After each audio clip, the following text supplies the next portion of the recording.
गुणगान परायणे देवगणे गुरुदेव दया कर दीन जने गुरुदेव दया कर दीन जने कुलकुंडलिनी घुम भंजक है हृदय ग्रंथि विदारण कारक है मम मानस चंचल रात्र दीने गुरुदेव दया करो दीन जने गुरुदेव दया करो दीन जने रिपुसूदन मंगल नायक है सुख शांति वरा भयदायक है त्रयताप हरे तब नाम गुणे त्रयताप हरे तब नाम गुणे गुरुदेव दया करो दीन जने गुरुदेव दया करो दीन जने अभिमान प्रभाव विमर्दक है गतिहीन जने तुमी रक्षक है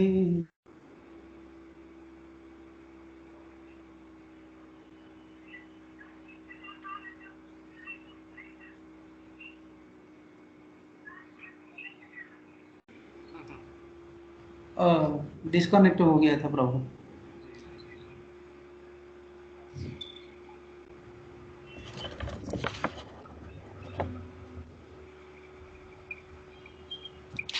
तो आज का सत्संग प्रारंभ कर रहे हैं हम लोग।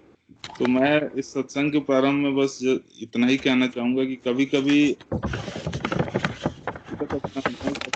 मुझे ऐसा लगता है कि बोल पाना, जैसे सब कुछ पता रहते हुए भी कुछ बोल पाना बड़ा मुश्किल हो जाता है। जैसे मुझे अभी आज के समय में कि मैं क्या बोल पाऊं, मुझे कुछ ज्यादा समझ में नहीं आ रहा है।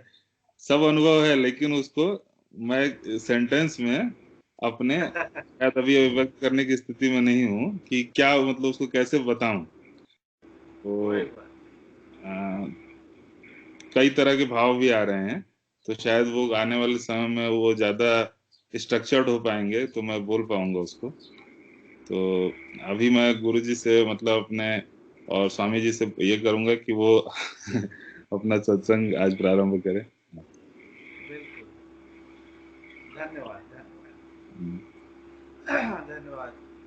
सबसे पहले तो आप सभी लोगों का हम सभी लोगों के सत्संग में स्वागत है मेरी ओर से भी। और अभी भाई ने बहुत अच्छा गुरु वंदना सुनाया हम लोगों को, और मुझे पूरा तो आगे का नहीं हम लोग सुन पाए नेटवर्क की बाधा के कारण। तो शुरू में यही था, गुरु जो है वो भवसागर से तारण करने वाला एक वो शक्ति। तो यही सही बात है।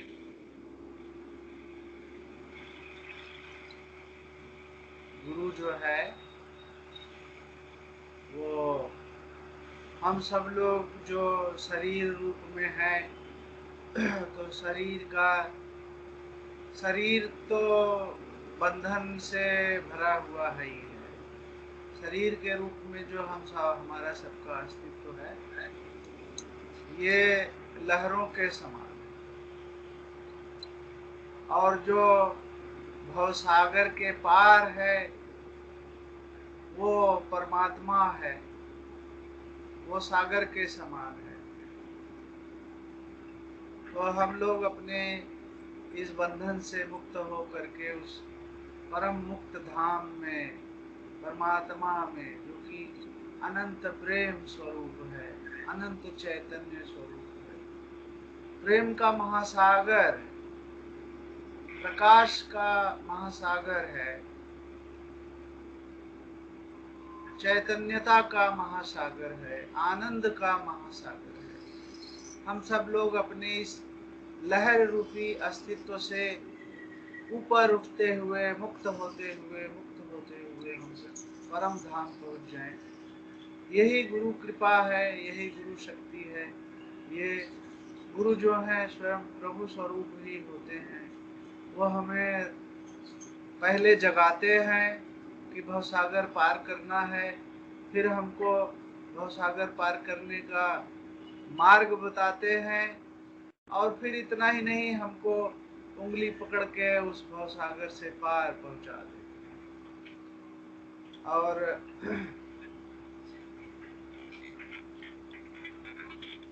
उंगली पकड़ के कहें कि वो बस अपनी गोद में हमें ले लेते हैं और पार पहुंचा देते हैं। ये है गुरु शक्ति।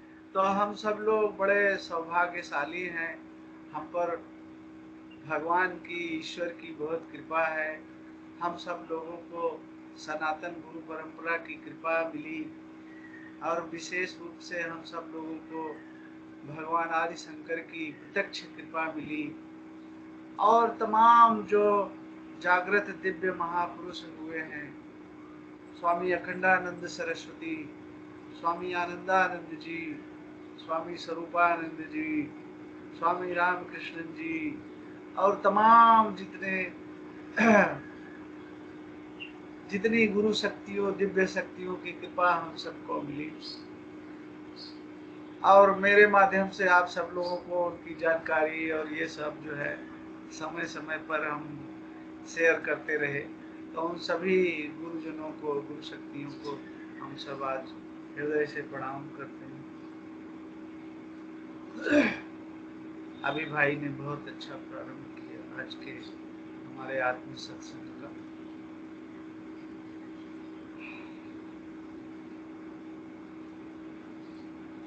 आइए हम पिछले 2-3 सत्संग में जो हमने श्रवण किया उसको थोड़ा सा रिकैप कर लेते हैं, चलते चलते आगे बढ़ते समय। अभी पिछले सत्संग में हम सभी ने ये संकल्प लिया था, 2 संकल्प लिए थे हमने पिछले सत्संग में। पहला संकल्प हमने लिया था कि हम सब लोग अपने इसी जीवन में जीवन मुक्त महात्मा के रूप में अपने को जीवन मुक्त महात्मा के रूप में हम डेवलप करेंगे, तैयार करेंगे। जीवन मुक्त महात्मा होना है हम सबको। और दूसरा संकल्प हम लोगों ने लिया था कि अब आत्म अनुभव हमें हो गया, तो अब हम आत्म अनुभव करने के बाद अब हमें आत्मयोगी हो जाना, माने उस आत्म अनुभव रूप में ही ज्यादा से ज्यादा समय व्यतीत करना, यही आत्मयोग है। और चूंकि हमारा जो सत्य चैतन्य आत्म स्वरूप है वही शिव स्वरूप है, तो जो हमारा आत्मयोग है वही शिव योग भी है। तो हमने संकल्प लिया था कि अब हम आत्मयोगी हो जाएंगे, अब हम सब शिव योगी हो जाएंगे। उससे भी पहले हमने 2-3 सत्संगों में हमने ये विचार किया था और निश्चय किया था कि हम साक्षी का जीवन जिएंगे। हम अपने ज्ञान से, अपने विचार से और अपने अनुभव से, तीनों की सहायता से साक्षी होकर जीवन जीने का प्रयास करें। साक्षी का जीवन हम अपना बनाएं।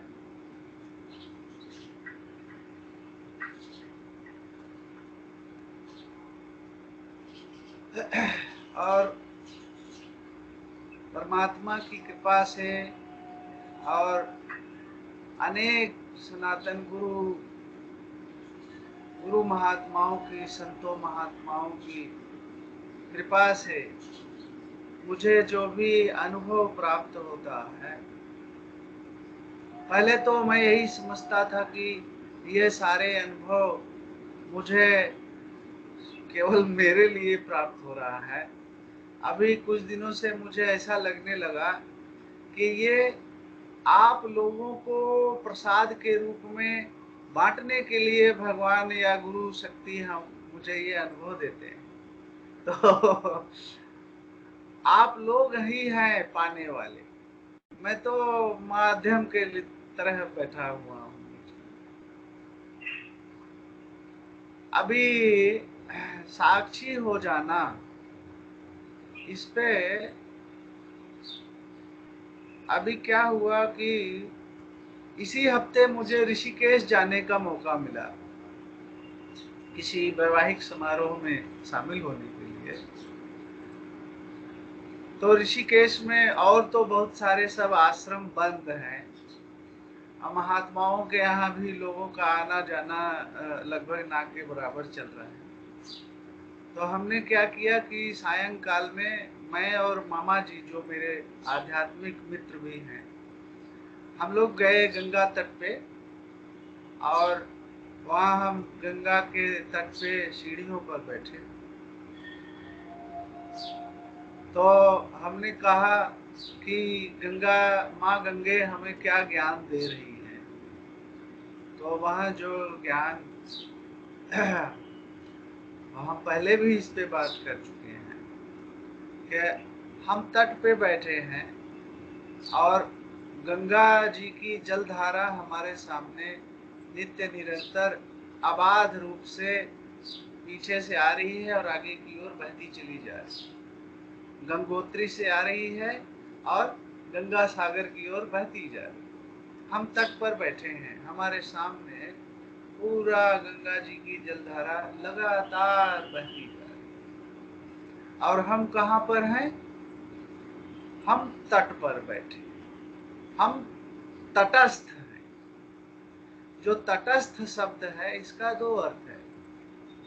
तटस्थ मतलब कि हम तट पर स्थित हैं, और दूसरा तटस्थ का अर्थ है निष्पक्ष होना। तटस्थता माने निष्पक्षता। तो हमें अपने जीवन में अगर साक्षी होकर जीवन जीने का अभ्यास करना है,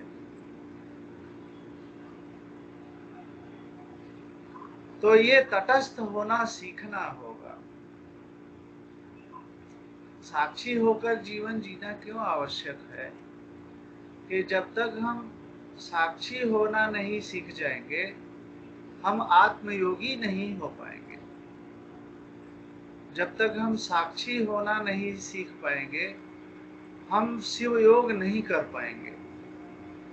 और जीते जी आत्मयोग करते हुए सर्वात्म योग में, सर्वात्म सिद्धि में, सर्वात्म प्रेम में, कैसे कहें, इतना अमृत भरा पड़ा है हमें जीने के लिए। इतना अमृत, इतना आनंद, इतना प्रेम भरा पड़ा है। हम सब वो प्रेम व आनंद हम जी सकते हैं, हम में से हर एक।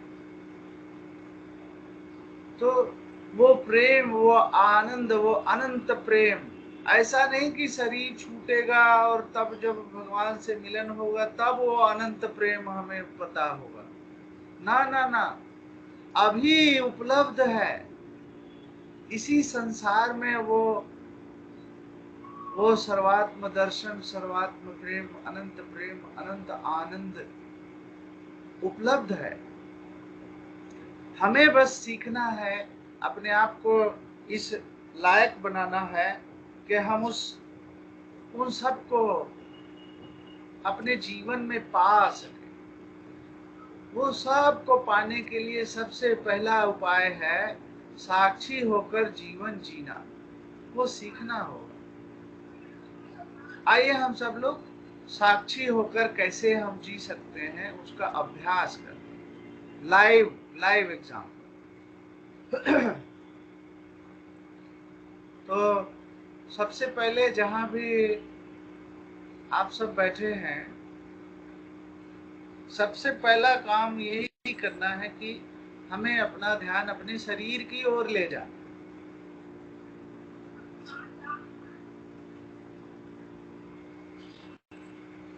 अब हमारा शरीर है, हम शरीर को देख रहे हैं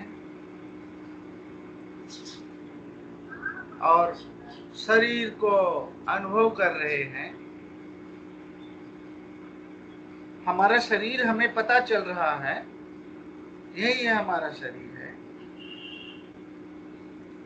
अब थोड़ा सा शरीर से थोड़ा सा ध्यान ऊपर उठाना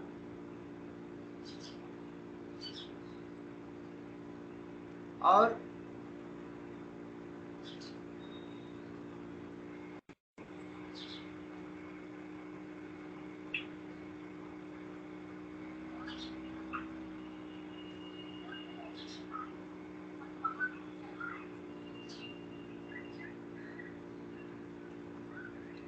जो शरीर है, शरीर से थोड़ा ध्यान ऊपर उठाना और अपनी ओर लेके जाना। ये मेरा शरीर है और मैं इस शरीर को अनुभव करने वाला हूँ। तो मैं कौन हूँ? मैं अपने शरीर को अनुभव करने वाला हूँ। इसमें तो कोई ज्ञान ज्यादा चाहिए ही नहीं, ये तो बड़ी सामान्य बात है। मैं अपने शरीर को अनुभव करने वाला हूँ, मुझे मेरा शरीर अनुभव हो रहा है। अब अनुभव जिसे हो रहा है, आपके शरीर का अनुभव आपको ही हो रहा है।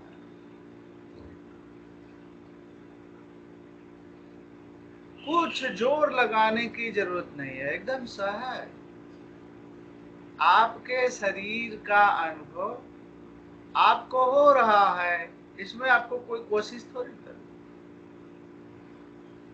बस जरा सा कोशिश ये करनी है कि आप अपना ध्यान थोड़ा शरीर से हटा के उसकी ओर ले जाइए जिसको शरीर का अनुभव हो रहा है। अब आप किसको अनुभव कर रहे हैं? शरीर को भी और शरीर के अनुभव करने वाले को भी। ठीक है। अब ये जो शरीर को अनुभव करने वाला है, यही साक्षी है। ये अनुभव करने वाला सदैव ऐसा ही रहता है। ये अनुभव करने वाला शरीर को भी अनुभव करता है, शरीर के जरिए लोगों के व्यवहार को भी देखता है। ये अनुभव करने वाला ही आपका साक्षी स्वरूप है। आप स्वयं ही इस अनुभव करने वाले के रूप में आप ही साक्षी हैं। अब साक्षी की विशेषता यह है, साक्षी कभी बदलता नहीं है। ये साक्षी जो अनुभव करने वाला है, इसका अनुभव बदलता रहता है। ये कभी किसी चीज का अनुभव करता है, कभी दूसरी चीज का अनुभव करता है, कभी तीसरी चीज का अनुभव करता है, कभी चौथी चीज का अनुभव करता है। इसके सामने अनुभव हमेशा बदलते रहते हैं। इसको जो अनुभव हो रहा है, वो अनुभव सब हमेशा पानी की तरह बहते हुए बदलते रहते हैं। अनुभव कभी एक जैसा नहीं रह सकता और अनुभव करने वाला कभी बदल नहीं सकता। अनुभव करने वाला नेवर चेंजिंग और अनुभव करने वाले का जो अनुभव है वो एवर चेंजिंग। यही जिसको क्लियर हो जाता है, वो साक्षी रूप में अपने को बनाए रख सकता है। अब वो जो साक्षी रूप है, जो सब कुछ अनुभव कर रहा है, वो शरीर के माध्यम से बाहरी व्यवहार में कभी सुख, कभी दुख, कभी कभी कोई कष्ट, परेशानी, बाधा, एक समस्या दूसरी समस्या, वो उसके सामने अनुभव बदलते चले जाते। उस अनुभव करने वाले के सामने कभी सुबह का समय आ जाता है, कभी दोपहर हो जाती है, फिर शाम हो जाती है, फिर रात आ जाती है, फिर कभी वो अपने को घर में अनुभव करता है, कभी घर के बाहर बाजार में अनुभव करता है, कभी ऑफिस में, कभी किचन में, कभी अकेले में, कभी लोगों के बीच में, मेले में, कभी मान सम्मान, कभी अपमान, कभी गुस्सा, कभी क्रोध, कभी प्रेम, कभी अपनापन, कभी परायापन, कभी अमीरी, कभी गरीबी। हजारों अनुभव आते हैं उस अनुभव करने वाले के सामने। उस अनुभव करने वाले के सामने हजारों अनुभव आते हैं, कोई भी अनुभव टिक नहीं सकता। अनुभव करने वाला सदैव एक जैसा रहता है। कभी उसके ऊपर कैसा भी अनुभव आ जाए, वो अनुभव कितना भी भयंकर हो, दुखदाई हो, उतार चढ़ाव वाला हो, वो अनुभव रुकेगा नहीं, बह जाएगा पानी।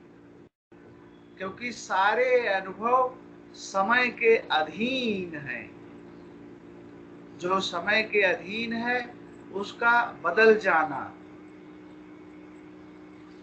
गारंटी है, जो समय के अधीन है उसका मिट जाना गारंटी है। जितने अनुभव हैं सब समय के अधीन है, सब बदल जाएंगे, सब मिट जाएंगे, सब बह जाएंगे। और जो अनुभव करने वाला है वो समय से परे है, उस पर समय का कोई प्रभाव नहीं है।